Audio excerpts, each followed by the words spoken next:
महाराष्ट्र में चुनाव प्रचार पूरे चरम पर हैं। नेताओं के बयान लगातार आ रहे हैं। इसी में बटेंगे तो कटेंगे वाला जो बयान था यूपी के मुख्यमंत्री योगी आदित्यनाथ का, उस पर अजीत पवार ने भी आपत्ति जताई है।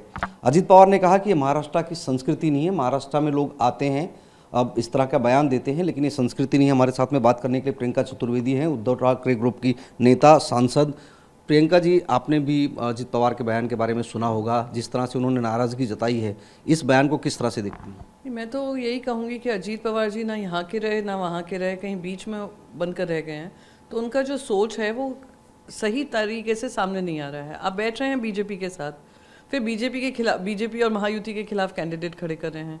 पूरी तरफ हम देख रहे हैं महायुति में कोई युति नहीं है, सिर्फ झूठी गठबंधन है जो सिर्फ सत्ता के लिए और महाराष्ट्र को लूटने के लिए बन रही है। तो उनके बयान से मैं कहूँगी कि वो जो कह रहे हैं अपनी पॉलिटिकल अपॉर्चुनिज्म के हिसाब से कह रहे हैं, और हम बार बार कह रहे हैं, जो लोग बांटते हैं, जो लोग काटते हैं और जो लोग लूटते हैं, वो सिर्फ और सिर्फ भारतीय जनता पार्टी है। डिवाइड एंड रूल का एक नया रूप देकर बांटने, काटने और लूटने का काम जो भारतीय जनता पार्टी ने किया है, वो देश के सामने जग जाहिर। क्या अजीत पवार के बयान का ये भी मतलब निकाला जा सकता है कि भविष्य की राजनीति को लेकर कोई संकेत दे रहे हैं?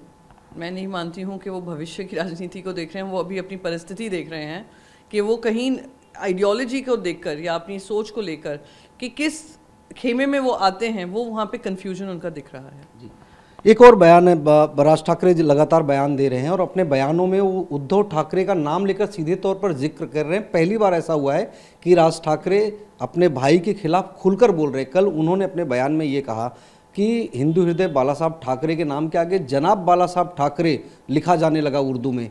इस तरह के बयान को किस तरह से देखती हैं, जिस तरह से टारगेट किया जा रहा है उद्धव ठाकरे को, और अपने बयानों में मुसलमानों को भी टारगेट कर रहे हैं? नहीं, वो करते रहे, पर आज मुझे बताइए, मनसे को लेकर MNS जो आई थी महाराष्ट्र नवनिर्माण करने के लिए, वो नवनिर्माण की बजाय जब इंडस्ट्रीज महाराष्ट्र के बाहर जा रही थी, चुप क्यों बैठे हुए हैं?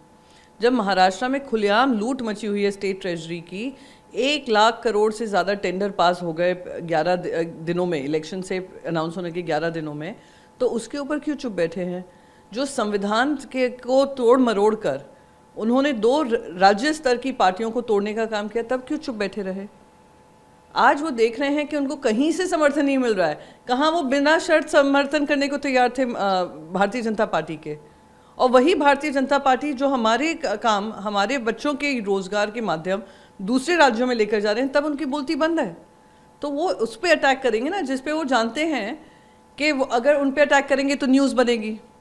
किस पे अटैक करेंगे? अदरवाइज वो बीजेपी पे कर नहीं सकते हैं क्योंकि बिना शर्त समर्थन दिया हुआ है। वो एकनाथ शिंदे पे कर नहीं सकते हैं क्योंकि कहीं ना कहीं इनकी सेटिंग हुई हुई है। और फडणवीस भाव पे तो कभी कर ही नहीं सकते हैं क्योंकि फडणवीस भाव को तो वो भावी मुख्यमंत्री मानते हैं। तो वो लाजमी है, हम नहीं उस पर ज़्यादा ध्यान दे रहे हैं। ऐसा भी हो सकता है ये, क्या ये रणनीति की ठाकरे वर्सेस ठाकरे की लड़ाई करके मराठी वोटर्स को डिवाइड किया जाए और उसका बेनिफिट जो है वो सत्ता पक्ष में जो सहयोगी पार्टियां उनको मिले? देखिए, हर 5 साल में यही चर्चा का विषय बनता है कि ठाकरे वर्सेस ठाकरे, और मैं मानती हूँ हर 5 साल में हमने उसका जवाब दे दिया है। तो ये हर 5 साल में ये उम्मीद जगाना कि शायद अब कुछ बदलेगा, नहीं बदलने वाला है। जब उनके गठबंधन वाले ही उनके साथ नहीं हैं, तो अब हमसे क्या उम्मीद कर रहे हैं कि वो ठाकरे वर्सेस ठाकरे हो जाएगा? बल्कि मैं कहती हूँ वो गद्दारनाथ शिंदे जी जो हैं, उनके खिलाफ ये ठाकरे जो मनसे है उनके वोट काटेगी। हमने अपनी हर 5 साल में हमने अपना रिपोर्ट कार्ड दिया है, हमें जनता ने अपना रिपोर्ट कार्ड दिया है, और उससे स्पष्ट है कि there is no Thackeray versus Thackeray, there is only one Thackeray which is Shiv Sena, Uddhav Bala Saheb Thackeray. एक और आखिरी सवाल प्रियंका जी, कैसी रिपोर्ट आई है कि लगभग 180 के करीब ऐसी NGOs हैं माइनॉरिटीज़ की जो एक साथ में आकर कहीं ना कहीं पोलराइज करने की कोशिश कर रहे हैं माइनॉरिटी वोट्स को, कि किस तरह से महा आघाड़ी को वोट दिया जाए जहां पर भी वो हैं। मेरी भी बात हुई उनसे, तो वो कह रहे हैं कि पूरे महाराष्ट्र में हम घूम घूम कर महाविकास आघाड़ी के लिए प्रचार कर रहे हैं, कैंपेन कर रहे हैं। उस पर क्या रिएक्शन है, इस तरह से पोलराइज करना किसी भी एक पार्टी को या संगठन को या सहयोगी दलों को वोट करने के लिए? राजीव जी, ऐसा है, मैंने तो किसी से बात नहीं किया, मुझे ये 180 संगठन का बारे में पता नहीं है। दूसरी रही बात, सबके अपने अपने विचार होते हैं। हमने किसी को इनविटेशन देकर नहीं कहा कि हमारा प्रचार करें। अब RSS किसका प्रचार करती है? अभी वंचित बहुजन अघाड़ी किसका प्रचार कर रही है? आपका बाकी सारे जो वीएचपी हैं, बाकी सारे गठबंधन हैं, बहुत सारे ऐसे एनजीओज हैं, किसका प्रचार कर रहे हैं? सवाल उनसे नहीं पूछा जा सकता। हमें तो पता भी नहीं आप किसके बारे में बोल रहे हैं। आपने उनसे मुलाकात की है, मेरी तो कोई मुलाकात नहीं हुई ना। आपने कोई ऐसी मीटिंग देखी होगी जहां हमने उनको कहा होगा कि ये जिम्मेदारी आपकी।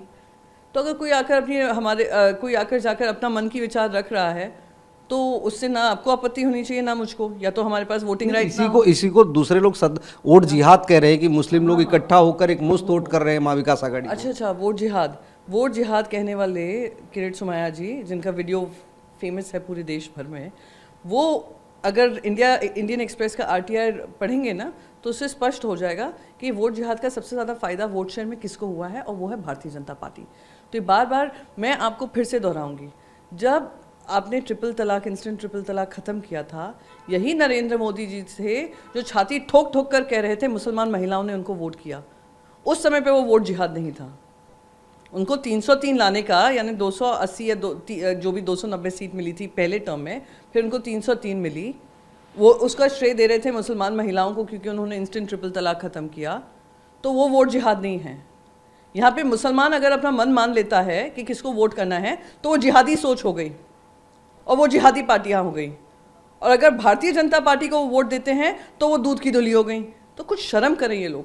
कितना और बांटोगे लोगों को, कितना और बांटोगे और बांटकर अपनी राजनीति करोगे? बिल्कुल, प्रियंका चतुर्वेदी कह रही थी कि दरअसल जब सत्ता पक्ष के लोगों को किसी भी समाज का या धर्म के लोगों का एक तरफा वोट मिलता है तब वो इस तरह की बात नहीं करते, लेकिन अगर वही विपक्षी दलों को एक तरफा इस तरह से वोट मिलता है तो उसे वोट जिहाद का एक स्वरूप दिया जा रहा है। कैमरा पर्सन सुभाषिष दाम के साथ राजीव सिंह, TV9 भारतवर्ष, मुंबई।